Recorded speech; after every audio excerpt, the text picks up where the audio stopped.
ನಂತರ ನಡೆದದ್ದೇ ಗೋವಾ ಬಂಡಾಯ. ಅದು ಯಡಿಯೂರಪ್ಪನವರ ಮಾನಸ ಪುತ್ರ ಕಾಪು ಸಿದ್ಧಲಿಂಗಸ್ವಾಮಿ ಮಾಡಿದ ಎಡವಟ್ಟು. ಆವತ್ತು ಕೆಲ ಶಾಸಕರು ಬೆಂಗಳೂರಿನ ಕ್ರೆಸೆಂಟ್ ರಸ್ತೆಯ 37 ಕ್ರೆಸೆಂಟ್ ಹೋಟೆಲ್ನಲ್ಲಿ ಊಟಕ್ಕೆ ಅಂತ ಸೇರಿದ್ರು. ಕಾಪು ಸಿದ್ಧಲಿಂಗಸ್ವಾಮಿಯವರಿಗೆ ಅದ್ಯಾರು ಹೇಳಿದ್ರೋ ಗೊತ್ತಿಲ್ಲ, ಅಲ್ಲಿ ಶಾಸಕರು ಯಡಿಯೂರಪ್ಪನವರ ವಿರುದ್ಧ ಬಂಡಾಯ ಏಳೋ ಪ್ಲಾನ್ ಮಾಡ್ತಿದ್ದಾರೆ ಅಂತ ಹೇಳಿಬಿಟ್ರು.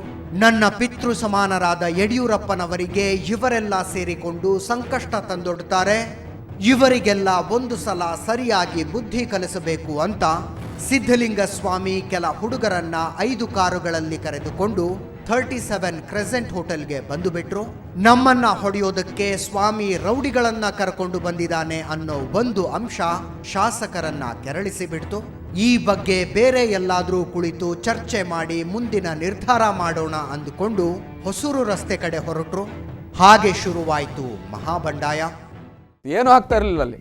ಯಾರನ್ನ ಒಂದು 3-4 ಜನ MLAಗಳು ಸೇರಿದ್ರು ಇಲ್ಲೇನೋ ನಡೀತಿದೆ ಅನ್ನೋದು ಆ ಥರ ಇದು ಮಾಡ್ಕೊಂಡು ಅಲ್ಲಿ ಬಂದರು. ಅಲ್ಲಿ ಬಂದ ತಕ್ಷಣ ಇವ್ರಿಗೆ ಅಲ್ಲೂ ಒಂದು 2-3 ಗಾಡಿಗಳೆಲ್ಲ ಬಂದುಬಿಟ್ರು. ಸುಧಾಕರ್ ಅವರು ನಮ್ಮ ಹತ್ರ ಮಾತಾಡ್ತಾ ಇಲ್ಲ, ಅವರು ಪಾರ್ಟಿಯವರಲ್ವಾ. ಇವ್ರ ಹತ್ರ ನಾಗರಾಜು ಸಂಪಂಗಿ ಅವ್ರ ಹತ್ರ, ಆಮೇಲೆ ನಂಜುಂಡಸ್ವಾಮಿ ಅವರೆಲ್ಲ ಅಲ್ಲಿದ್ರು. ಮುಗಿಸ್ಕೊಂಡು ಮನೆಗೆ ಹೋಗ್ಬಿಡೋಣ ಅಂತ ಹೊರಟಿದ್ವಿ. ಅಷ್ಟೊತ್ತಿಗೆ ಇವರು ಎಲ್ಲ ಹೋಗ್ತಾ ಇದ್ವಿ ಅವ್ರು ಬೆಳಗ್ಗೆ ನೋಡ್ಕೊಳೋಣ ಅಂತೇಳಿ.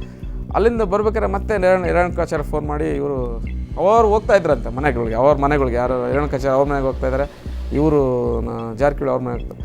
ಅಲ್ಲಿಂದ ಬಂದರೆ ಎಲ್ಲ ಅಲ್ಲಿ ಬಂದುಬಿಟ್ರೆ ಮತ್ತೆ ಇವ್ರು ಯಾಕೆ ಇದು ಅಂತೇಳಿ ಅಲ್ಲೇ ಮತ್ತೆ ನೀವು ಯಾಕೆ ಮನೆಗೆ ಹೋಗ್ತಾರೆ ಬನ್ನಿರಿ ಅಂತೇಳಿ ಇಲ್ಲೇ 37 ಇಲ್ಲಿ ಬಂದು ಮನೆಗಳಿಗೆ ಹೋದರು. ಮತ್ತೆ ರೇಣುಕಾಚಾರ್ಯ ಟೀಮ್ ಮಾಡಿ ಇಲ್ಲಿ ಮತ್ತೆ ವಾಪಸ್ ಬರೋಕ್ಕೆ ಮಾಡಿ ಇಲ್ಲಿ ಬರೋಕ್ಕೆ ಮಾಡಿದರೆ ಇಲ್ಲಿ ಮತ್ತೆ ಇಲ್ಲಿ ಕೂತ್ಕೊಂಡು ಮಾತಾಡ್ಬೇಕಾದ್ರೆ ಇವರು ಯಾರು ಸಿದ್ಧಲಿಂಗಸ್ವಾಮಿಯವರೆಲ್ಲ ಮತ್ತೆ ಒಂದು ಟೀಮ್ ಮಾಡ್ಕೊಂಡು ಇಲ್ಲಿ ಬಂದ್ಬಿಟ್ರು.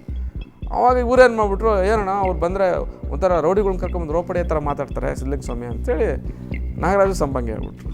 ಆವಾಗ ಇವ್ರಿಗೆಲ್ಲ ಕೋಪ ಬಂದ್ಬಿಡ್ತು. ಯಾರಿಗೆ ಜಾರ್ಗೆ ಅವ್ರಿಗೆ ರೇಣುಕಾಚಾರ್ಯ ಅವ್ರು ಯಾರು ಇಲ್ಲಿ ಬಂದು ಅವ್ರಿಗೆ ರೌಡಿಸಮ್ ಮಾಡೋಕ್ಕೆ ಹಂಗೆ ಹಾಗಾದ್ರೆ ಇಲ್ಲಿ ಮಾತಾಡೋದು ಬೇಡ, ಇಲ್ಲೆಲ್ಲ ಏನೋ ಇದಾಗುತ್ತೆ, ನಡ್ರಿ ಹೊರಗಡೆ ಹೋಗೋಣ ಊಟ ಮಾಡೋಣ ಅಂತೇಳಿ ಹೊರಗಡೆ ಹೋಗೋಣ ಅಂತ ಹೋದು ಇಲ್ಲೆಲ್ಲ ಬೇರೆ ಕಡೆ ಎಲ್ಲ ಹೊಸೂರು ರೋಡಲ್ಲಿ ಹೊಸೂರು ರೋಡಲ್ಲೆಲ್ಲ ಇದ್ರಲ್ಲಿ ಹೋಗೋಣ ಅಂತ ಇಲ್ಲಿಂದ ಬಿಟ್ಟರು. ಅಲ್ಲಿಗೆ ಹೋದರೆ ಅಲ್ಲಿಂದ ಹೋಗೋಷ್ಟೊತ್ತಿಗೆ ಇಲ್ಲಿ ಇದ್ರಲ್ಲಿ ಬೇಡ, ಇಲ್ಲಿ ಪಕ್ಕದಲ್ಲಿ ಯಾವುದೋ ರೆಸಾರ್ಟ್ ಇದೆ, ಅಲ್ಲಿ ರೋಡ್ ಸೈಡ್ ಇದೆ ಹೊಸೂರು ರೋಡಲ್ಲಿ.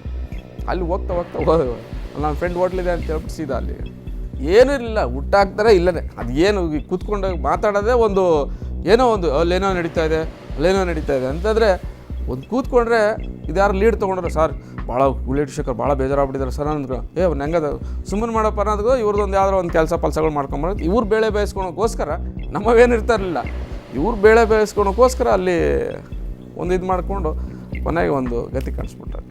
ಮಡ್ರಾಸಲ್ಲಿ ಏರ್ಪೋರ್ಟಲ್ಲಿ ಇದ್ವಿ, ಏರ್ಪೋರ್ಟ್ ಲಾಂಜಲ್ಲಿ ಕೂತ್ಕೊಂಡಾಗ ಆವಾಗ ಇವ್ರು ಬಂದರು, ಜನಾರ್ದನ್ ರೆಡ್ಡಿ, ಶ್ರೀರಾಮುಲು, ನಾಗೇಂದ್ರ, ನಮ್ಮ ಸುರೇಶ್ ಬಾಬು ಎಲ್ಲ ಬಂದು ಆವಾಗ ಅವ್ರು ರಿಕ್ವೆಸ್ಟ್ ಮಾಡಿದ್ರು, ಏನೇ ನಮ್ಮಿಂದ ಇದಾಯ್ತು, ದಯಮಾಡಿ ನೀವು ಬನ್ನಿ ಅಂತೇಳಿ. ಖಂಡಿತ ಆವಾಗ ನಾವು ಕೂಡ ನಡೆಯೋಣ ಅಂತ ಹೋಗೋಣ, ಪಾಪ ಇವರು ಅಷ್ಟೊಂದು ಗೋಗರಿತಾರಲ್ಲ ಹೋಗೋಣ ನಡ್ರಿ ಅಂತ ಹೇಳಿದ್ರು.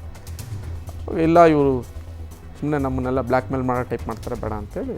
ಅಲ್ಲಿ ಇನ್ನೂ ಒಂದು ಕೋಪ ಬರಲಿಕ್ಕೆ ಏನಾಯ್ತು ಅಂದರೆ ಅಲ್ಲೂ ಏನಾಗ್ತಾ ಇರಲಿಲ್ಲ. ಅಲ್ಲಿ ಓದತ್ರ ಎಲ್ಲ ಏನಾಗ್ಬಿಟ್ರು ಇವರು ಅಲ್ಲಿ ಗಲಾಟೆಗಳು ಮಾಡ್ಸೋಕ್ಕೆ ಸ್ಟಾರ್ಟ್ ಮಾಡಿಬಿಟ್ರು. ಈಗ ಏರ್ಪೋರ್ಟ್ಗಳಲ್ಲಿ ಅಲ್ಲೆಲ್ಲ ಇವ್ರಿಗೆಲ್ಲ BJP ಅವ್ರಿಗೆ ಅವ್ರಲ್ಲಿ ಕಾರ್ಯಕರ್ತರಿಗೆ ಅವ್ರಿಗೆಲ್ಲ ಹೇಳಿ ಗಲಾಟೆಗಳು ಮಾಡ್ಸೋಕ್ಕೆ ಸ್ಟಾರ್ಟ್ ಮಾಡಿಬಿಟ್ರು. ಅದು ಇನ್ನಷ್ಟು ನಮಗೆ ಟೆಂಪ್ಟ್ ಮಾಡ್ದಂಗೆ ಆಗ್ಬಿಡ್ತು. ಕೊಚ್ಚಿನ್ ಏರ್ಪೋರ್ಟಲ್ಲಿ ಇಳ್ತೀವಿ, ಅಲ್ಲೂ ಕೂಡ ಅಲ್ಲಿ ನೋಡಿದ್ರೆ ಹೊರಗಡೆ ನೋಡಿದ್ರೆ ಯಾರು ಇದಕ್ಕೆ ಹೋಗೋಣ, ಅಲ್ಲೇ ಒಂದು 500,000 ಜನ ಅಲ್ಲಿ. ಅದು ಸಹಜವಾಗಿ ನಮಗೆಲ್ಲರಿಗೂ ಕೂಡ ಅದೇ ಒಂದು ಇದಾಗಿತ್ತು. ಇಲ್ಲೂ ಮಾಡಿದ್ದು ಸ್ಟಾರ್ಟಿಂಗ್ ಬೇಸಿಂದ ಮಾಡಿದ್ದು, ಇಲ್ಲೂ ಒಂಥರ ರೌಡಿಸಮ್ ಮಾಡಿಕೊಂಡು ಏನೋ ಇವ್ರನ್ನ ಎದುರಿಸ್ಬಿಟ್ರೆ ಇದು ಮಾಡ್ತಾರೆ ಅಂತ ಬಂದರು. ಇಲ್ಲಿಂದ ಹೊರಗಡೆ ಹೋದಾಗ ಕೂಡ ಏರ್ಪೋರ್ಟ್ಗಳಲ್ಲೆಲ್ಲ ಅದು ಮಾಡಿದ್ರಲ್ಲ, ಅವಾಗ ಇನ್ನಷ್ಟು ಇದಾಗ್ಬಿಟ್ರು, ಟೆಂಪ್ಟ್ ಆಗ್ಬಿಟ್ರು ನಮ್ಮ MLAಗಳೆಲ್ಲ. ಕೊಚ್ಚಿನ್ ಏರ್ಪೋರ್ಟಲ್ಲಿ ಅಲ್ಲೊಂದು 500 ಜನ ಬಂದರು.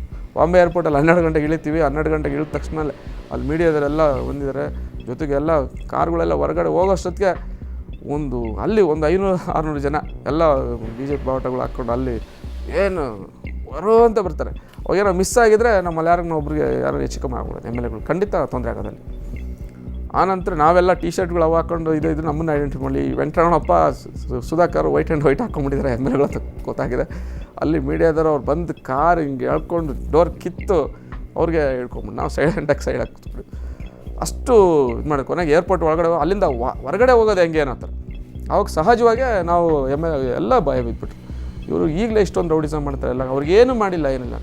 ಆವಾಗ ನಾವು ಅಲ್ಲಿ ಪರಿಚಯ ಇರೋರಿಗೆ ಯಾರನ್ನ ಇಂಥ ಸಹಾಯ ತೊಗೊಳ್ಬೇಕಲ್ಲ, ಆವಾಗ ಶಿವಕುಮಾರ್ ಕಾಂಟ್ಯಾಕ್ಟ್ ಮಾಡಿ ಡಿ ಕೆ ಶಿವಕುಮಾರ್ ಕಾಂಟ್ಯಾಕ್ಟ್ ಮಾಡಿ ಇಲ್ಲಿ ನಾವು ಹೊರಗಡೆ ಹೋಗಬೇಕು, ಇಲ್ಲ ಬೇರೆ ಈ ಥರ ಇದು ಮಾಡ್ತಾ ಇದ್ದಾರೆ ಅಂತ ಹೇಳಿದಾಗ ಅಷ್ಟೊತ್ತಲ್ಲಿ 3 ಗಂಟೆಲಿ ರಾತ್ರಿನಲ್ಲಿ ಏರ್ಪೋರ್ಟಲ್ಲಿ ಡಿ ಕೆ ಶಿವಕುಮಾರ್ ಫೋನ್ ಮಾಡ್ಬಿಟ್ಟು ಅಲ್ಲಿಂದ ಅವ್ರ ಪರಿಚಯ ಇದ್ದವರೆಲ್ಲ ಫೋನ್ ಮಾಡಿ ಅಲ್ಲಿ ಕರೆಸ್ಕೊಂಡು ಅಲ್ಲಿ ಕಾಂಗ್ರೆಸ್ನವ್ರನ್ನ ಅವ್ರ ಲೀಡ್ಗಳನ್ನೆಲ್ಲ ಕರೆಸ್ಕೊಂಡು ಪಾಪ ಅವಾಗ ಭಾಳ ಸಹಾಯ ಮಾಡಿದ್ರು. ಅಲ್ಲೇ ಲಾಂಜಲ್ಲಿ ನಮಗೆ ಒಂದು ಇದು ಮಾಡಿಸ್ಕೊಟ್ಟು ಅಲ್ಲೇ ನೈಟಲ್ಲಿ ಅಲ್ಲೇ ಆಲ್ಟ್ ಮಾಡಿ ಮತ್ತೆ ಬೆಳಿಗ್ಗೆ ಇಲ್ಲೆಲ್ಲೋದ್ರೂ ಕೂಡ ಇದಾಗಲ್ಲ ಅಂತೇಳಿ ಆವಾಗ ಸಹಜವಾಗಿ ಅವ್ರು ಸಪೋರ್ಟ್ ತೊಗೊಂಡಿತ್ತು.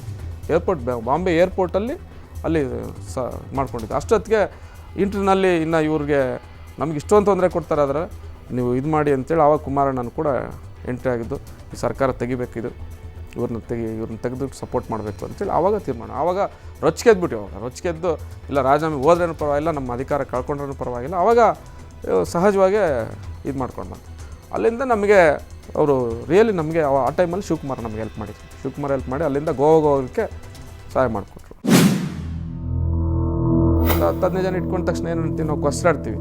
ಈ ಕೊಸ್ರಾಟದಲ್ಲಿ ಏನಾಯಿತು ಅಂದರೆ ಈ ಬಟನ್ಗಳೆಲ್ಲ ಕಿತ್ಕೊಂಡು ಹೋಯ್ತು. ರಾಜಕಾರಣ ಅಂದರೆ ಸುಳ್ಳು ಹೇಳೋದು ಅನ್ಸುತ್ತೆ, ಹೇಳೋದೊಂದು ಮಾಡೋದೊಂದು.